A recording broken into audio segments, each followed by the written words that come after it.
the PNM, even under Dr. Rowley, used the same 6-week election timeline in 2020 with some variations and was successful. Is this a typical PNM strategy, and what is the advantage to that particular party, well, the incumbent party? Thank you, Aisha. I am not sure about the PNM strategy. What I believe is that back pocket election date is archaic, out of date, out of everything. And I think it is time that our political parties, or whoever is in government, set the date for elections, similar to what we have in America. Yeah, because they believe that they would have a strategic position if they have the date in their back pockets. But we have seen differently. We have seen Patrick Manning call snap elections twice, and he lost twice. And the second time he lost, unfortunately, they escorted him out of Balizé House because they were saying, you know, you have 3 more years to go. Why are you calling an election in 2007 when you have 3 years to fix things?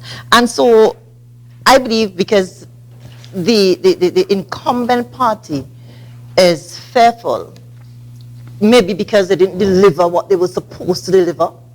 I'm not seeing this as any strategic position at all.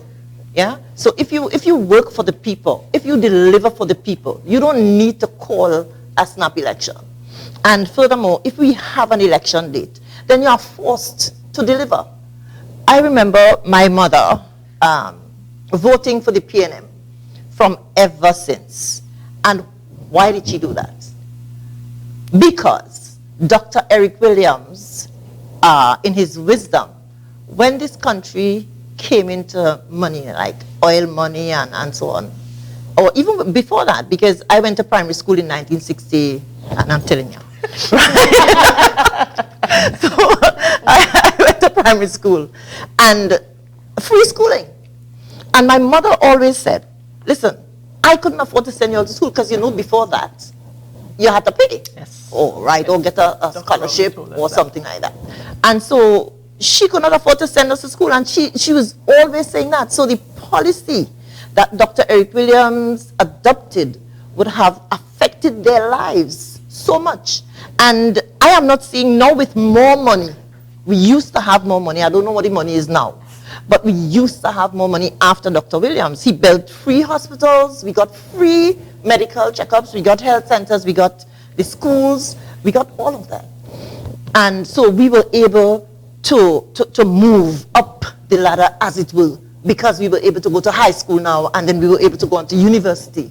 Yeah, and because he was maybe before his time, he was looking at, I believe, a knowledge economy. That word is now becoming very prevalent. But in his time, I believe that is what he thought, and that is why the University of the West Indies also came along. Okay. So this snap election thing, I think, is outdated. We need to stop this foolishness, and we need to get on with at least changing. Because okay, if I look at the current Prime Minister and the way he was anointed, I think it doesn't taste good. It doesn't feel good. Okay? Because I remember Portia Simpson in Jamaica.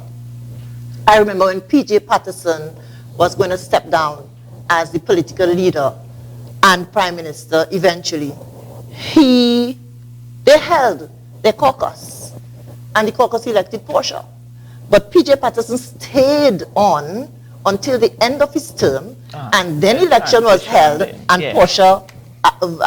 So I am not understanding why this Prime Minister was anointed, and then because of that, I don't know if he feels that he would have some strategic advantage over the UNC, but that's another story.